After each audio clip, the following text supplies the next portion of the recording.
I'm really excited about being on home turf to talk about idea stores.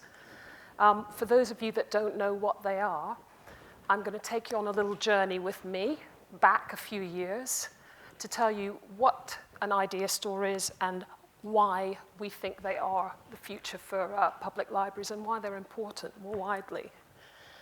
A little bit about me before we start. I have lived and worked in East London for 20-something years, and I have seen those changes. I have seen the things that have impacted on people's lives.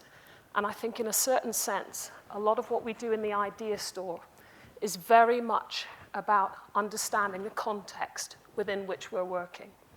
So come back with me, back in time before the millennium, just I'd say about 1999, 98, and Tower Hamlets, which is just west of here, had the worst library service in London.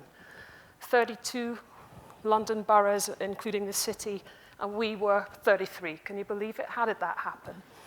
So definitely something had to be done. And one of the key things that we decided to do, which wasn't particularly revolutionary, although now when I look back at it, it probably was not to do anything before we spoke to people. So we spent 2 years having conversations with local people about what they wanted, what their aspirations were, why they thought a public library potentially was a good thing, and why they thought it was crap. That's a technical term, by the way. Oh, I've got to admit something to you. I am not a librarian. Shh, don't tell. So 2 years of really intense conversation with people. And we did that through a relatively wide network. We did it through schools, community centers, with older people. We did it with people who were in the business sector.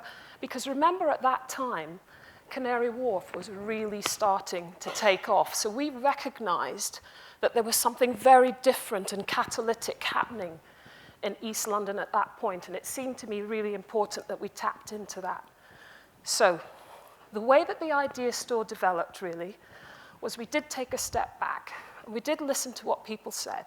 And the things that they said were actually pretty straightforward. We want to go to places that are where we go in the normal course of our lives. We don't want to have to make a special trip to go somewhere to get some information, to do a course, to take a book out, to watch a DVD or whatever it may be. Oh, I thought, makes sense. Second thing that they told us, we want a place that makes us feel good about ourselves. We don't want to have to go somewhere and feel that we have to beg for the information, that we have to beg people to give us the things that we're interested in. I thought, fair enough. And I think the third key thing that they said, which really resonates with us to this day, is it needs to belong to us.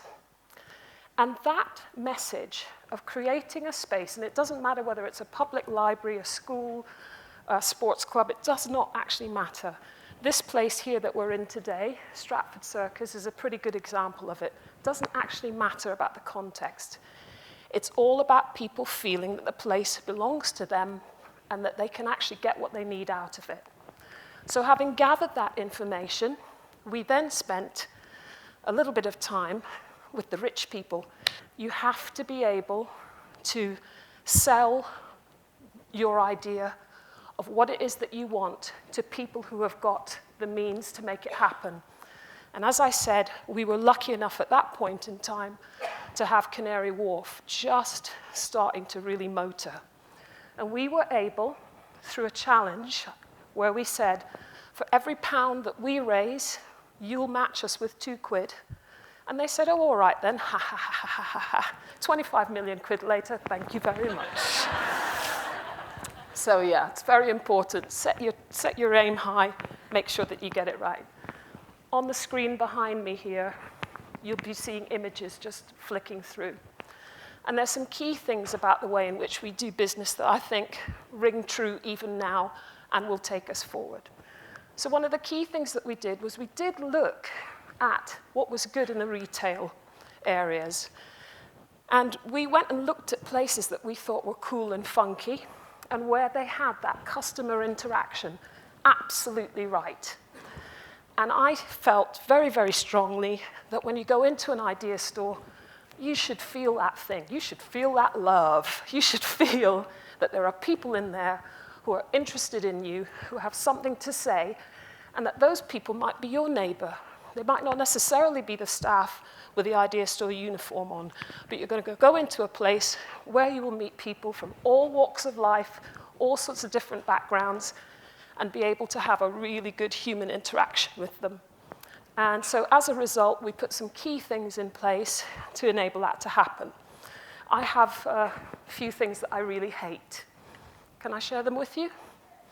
Things that I hate. Number one, I really hate going into a place and seeing somebody who's not paying attention, because I've come there for a reason. And it may well be that I don't need a huge amount of attention, but just a little bit. And this is what happened to me, because I am a bit like Mary, Queen of Shops. I go into other libraries and I observe. And this is a true story. So this is one of my pet hates. I'm not going to name the library because it'd be a bit unfair, wouldn't it? I went in and I stood in front of the desk and I said, I've got my card here, and I'd really like to know how to use your catalogue, because, you know, apparently we have a shared catalogue in London. Who knew? Fantastic. And the person behind the desk didn't look me in the eye, kept doing something very important, sticking it was. It was a Pritt stick there, you know. I had quite a bit of glue and stuff.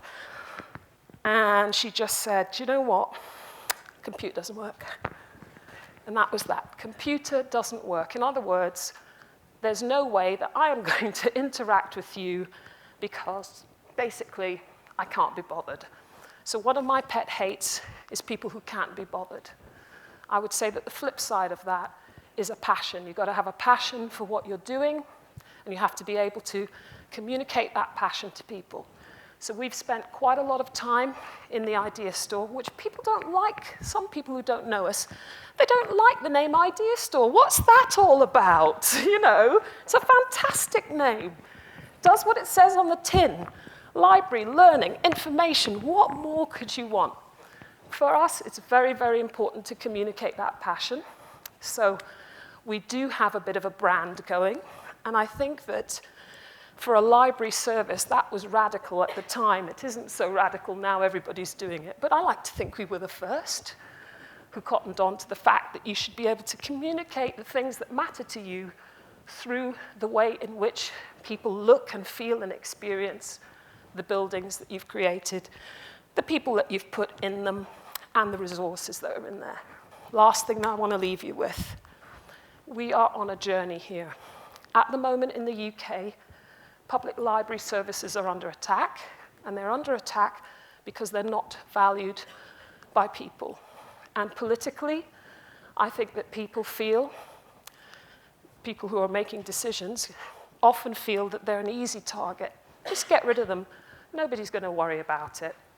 My feeling is we have to be careful here, because not every library is a good library. And what we actually want to be doing, which I think we've done quite well in the idea stores, is communicating with people, creating spaces of social cohesion that allow people to come in and create the things that they need in their lives. So for me, it's not about saving libraries across the board, far from it. It's about creating excellent library services that have relevance to people in the future. So, last thing that I really wanted to share with you is, here we are in the middle of, I think, one of the worst recessions that we will ever see. And in 6 months' time, a new idea store will open its doors in one of the most deprived areas of East London, Watney Market. And that building will engender everything I think that is good in terms of technology, access to information, and giving people opportunities to do things that they would never, never, ever have had the chance to do. And if there's one thing that I would like to do and leave you with, it's to ask you to go back into whatever area of work or life or volunteering, whatever it is that you do, and have a little think about whether you have really, really spoken to the people who you're doing what you're doing for, and whether what you're doing is absolutely the thing that is going to take you forward in the future. Because I think without that, we will get stuck, and I think that we won't have public services, libraries, whatever you might want to call them, which are fit for the future. So I'm Judith.